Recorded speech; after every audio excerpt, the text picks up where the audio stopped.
Namangan viloyatidagi xususiy maktablarda ham monitoring test jarayonlari olib borilmoqda. Bugungi monitoring test jarayonlari Namangan viloyatida joylashgan Namangan shahar yuksalish maktabida davom etyapti.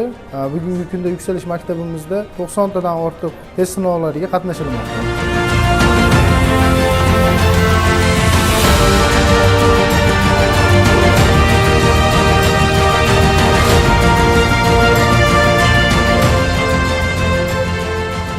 Maktabgacha va Maktab ta'limi vazirligining tashabbusi bilan Namangan yuksalish maktabida ta'lim sifatini o'rganish va o'quvchilarning qanchalik darajada bilim olayotganlarini tekshirish maqsadida monitoring test bo'lib o'tmoqda.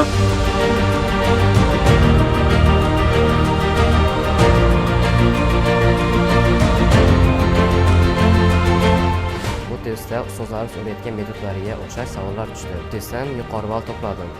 Test jarayonlari davomli bo'lishmoqda.